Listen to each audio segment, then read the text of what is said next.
Heart touching story in Hindi. कहानी जो दिल को छू जाए। एक कपल युगल को शादी के 11 साल बाद एक लड़का हुआ। वे बहुत ही प्रेमी कपल थे और उनका लड़का उनकी आंखों का तारा था। एक सुबह जब वह लड़का तकरीबन 2 साल का था, पति ने लड़के के पिता एक दवाई की बोतल खुली देखी। उसे काम पर जाने के लिए देरी हो रही थी, इसलिए उसने अपनी पत्नी से उस बोतल को ढक्कन लगाने और अलमारी में रखने कहा। लड़के की मम्मी रसोई घर में तल्लीन थी, वो ये बात पूरी तरह से भूल गई थी। लड़के ने वो बोतल देखी और खेलने के इरादे से उस बोतल की ओर गया। बोतल के कलर ने उसे मोह लिया था, इसलिए उसने उसमें की दवाई पूरी पी ली थी। उस दवाई की छोटे बच्चों को छोटी सी मात्रा भी जहरीली हो सकती थी। जब वह लड़का नीचे गिरा तब उसकी मम्मी उसे जल्द से जल्द दवाखाने ले गई, जहां उसकी मौत हो गई। उसकी मम्मी पूरी तरह से हैरान हो गई थी। वह भयभीत हो गई थी कि कैसे वो अब अपने पति का सामना करेंगी। जब लड़के के परेशान पिता दवाखाने में आए तो उन्होंने अपने बेटे को मृत पाया और अपनी पत्नी और देखते हुए सिर्फ 4 शब्द कहे। आपको क्या लगता है कौन से होंगे वो 4 शब्द? पति ने सिर्फ इतना ही कहा, आई लव यू डार्लिंग। उसके पति का अनपेक्षित व्यवहार आश्चर्यचकित करने वाला था।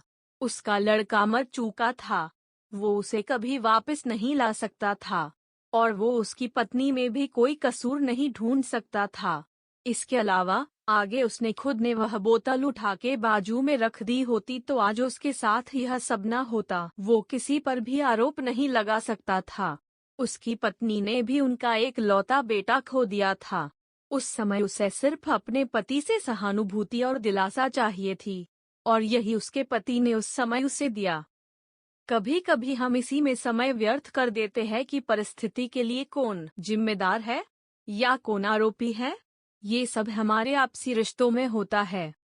जहाँ जॉब करते हैं वहाँ या जिन लोगों को हम जानते हैं उस सभी के साथ होता है, और परिस्थिति के आवेश में आकर हम अपने रिश्तों को भूल जाते हैं और एक दूसरे का सहारा बनने के बजाय एक दूसरे पर आरोप लगाते हैं। कुछ भी हो जाए, हम उस व्यक्ति को कभी भी नहीं भूल सकते जिसे हम प्रेम करते हैं। इसीलिए जीवन में जो आसान है उसे प्रेम करो। आपके पास अभी जो है उसे जमा करो और अपनी तकलीफों को विचार कर करके बढ़ाने के बजाय उन्हें भूल जाओ। उन सभी चीजों का सामना करो जो आपको अभी मुश्किल लगती है या जिनसे आपको डर लगता है। सामना करने के बाद आप देखोगे कि वो चीजें उतनी मुश्किल नहीं है जितना कि आप पहले सोच रहे थे। हमें परिस्थिति को समझकर ही लोगों के साथ व्यवहार करना चाहिए और लोगों कठिन परिस्थितियों में उनका हमदर्द बनना चाहिए। दोस्तों, इस तरह की प्रेरणादायक कहानियाँ पढ़कर हमें काफी कुछ सिखाने को मिलता है।